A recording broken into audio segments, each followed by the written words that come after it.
अब गर्मा गर्म पराठे को चटनी के साथ खाएं। देखिए पराठे कितनी सॉफ्ट बनी हैं। आप इसके स्टफिंग देखिए कितना बढ़िया हुई हैं। गर्मा गर्म पराठे देखकर आ गई ना मुंह में पानी। हम पराठे इस चटनी के साथ खाएं और जाड़े में तो पराठे खाने का मजा ही अलग है। हर हर महादेव। स्वागत है मेरे यूट्यूब चैनल और फेसबुक पेज पे। सर्दियाँ शुरू होते ही पराठे का डिमांड बढ़ जाता है, तो आज मैं बनाने जा रही हूँ गोभी के पराठे और चटनी। तो चलिए इसे बनाते हैं। और हाँ, चैनल पे नए हैं तो बेल आइकन को दबाना बिल्कुल ना भूलें। गोभी के पराठे बनाने के लिए मैं एक गोभी को धोकर चेक कर ली हूँ, क्योंकि गोभी में भी कीड़े लगे रहते हैं। अब मैं इसे ग्रेटर के बारीक तरफ से इसे ग्रेट कर लेती हूँ। बारीक वाले पार्ट से ग्रेट करने से गोभी की स्टफिंग अच्छे से होंगी और इसके डंडल को मैं फेंक दूंगी। देखिए मैं गोभी को ग्रेट कर ली हूँ। अब मैं इसमें मिला देती हूँ हाफ टी स्पून नमक डालकर मैं इसे ढककर रेस्ट के लिए छोड़ देती हूँ। 25 मिनट बाद मैं गोभी को चेक कर लेती हूँ। देखिए गोभी में नमक डाल देने से ये पानी रिलीज की है। मैं गोभी के एक्स्ट्रा पानी को इस तरीके से हाथ में दबाकर निचोड़ लूँगी और इसे दूसरे साइड प्लेट में मैं सारे गोभी को इसी तरीके से इसका एक्स्ट्रा पानी निचोड़ करके प्लेट में रख दूँगी। आप कहेंगे कि इस तरीके से पानी निचोड़ करके रखने से गोभी का टेस्ट चला जाएगा। मैं इस पानी से आटा गूंद लूँगी। अब मैं गोभी को वापस उसी बाउल में ट्रांसफ़र कर देती हूँ। अब मैं इसमें मिला देती हूँ 2-3 बारीक कटी हुई हरी मिर्च, 5-6 कटी हुई लहसुन की कलियाँ, 1 टीस्पून हल्दी पाउडर, हाफ टीस्पून काली मिर्च पाउडर, 1 टीस्पून धनिया powder, half teaspoon red chilli powder, 1 teaspoon garam masala powder. अब मैं मिला देती हूँ 1 टीस्पून चाट मसाला और हाफ इंच ग्रेट किया हुआ अदरक, थोड़ी सी बारीक कटी हुई धनिया पत्ती। अब मैं इसमें मिला देती हूँ हाफ टी स्पून नमक, क्योंकि मैं नमक पहले भी मिलाई थी। अब मैं इन सबको अच्छे से मिला लेती हूँ। आप चाहे तो इसमें बारीक काट के प्याज भी डाल सकते हैं। देखिए ये स्टफिंग अच्छे से तैयार। अब मैं आटा गूंद लेती हूँ।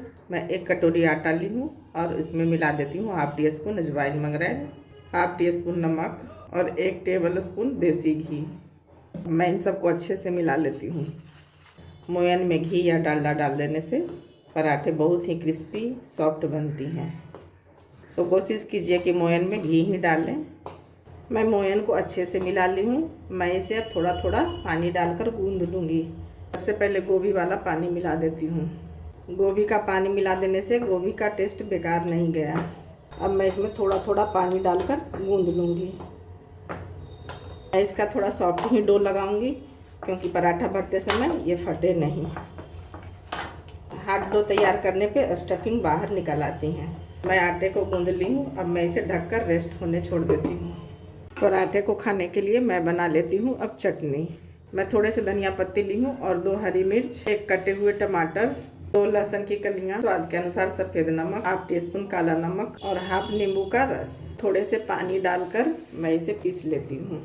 देखिए चटनी को मैं पीस ली हूँ। अब मैं इसे दूसरे कटोरी में ट्रांसफ़र कर दे रही हूँ। अब मैं मिला देती हूँ इसमें 1 टेबल स्पून सरसों तेल डालकर इसे अच्छे से मिला लेती हूँ। हमारे बिहार में जो चटनी बनती है उसमें सरसों तेल ज़रूर डालते हैं। देखिए ये चटनी बनके तैयार हो गई। 15 मिनट बाद ये आटा भी सेट हो गया है। अब मैं इसकी लोइयाँ बना लेती हूँ। मैं एक एक लोई को आटा लगा करके इसे इस तरीके से गहरा कर लूँगी। अब मैं तैयार गोभी के मसाले को इसमें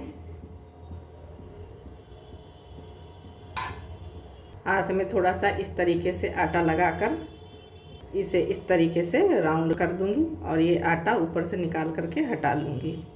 फिर इसे इस तरीके से दबा दूंगी। फिर आटा लगा करके मैं इसे बेल लेती हूँ।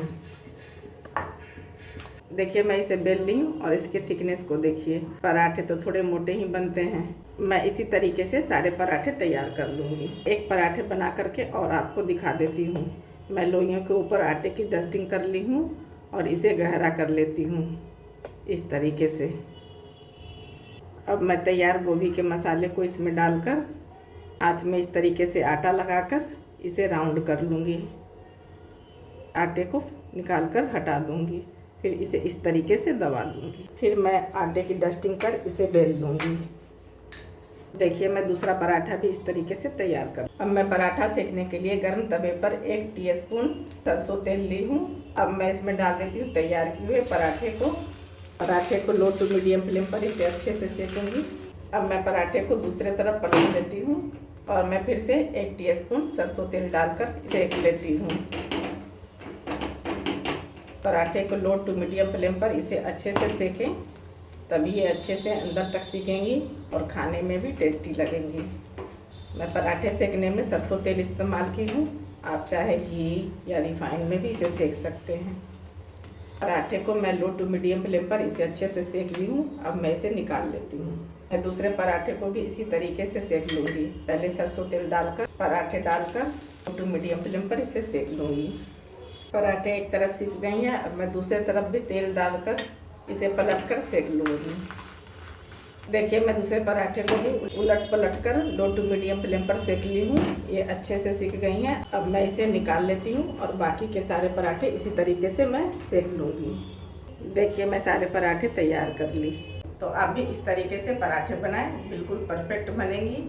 और ठंड में पराठे खाने के तो मज़ा ही अलग है। रेसिपी अच्छी लगी, चैनल पे नए हैं तो चैनल को सब्सक्राइब, फॉलो, लाइक एंड अपनी प्यारी सी कमेंट करना बिल्कुल ना भूलें। फिर मिलते हैं अगली नई रेसिपी के साथ। हर हर महादेव।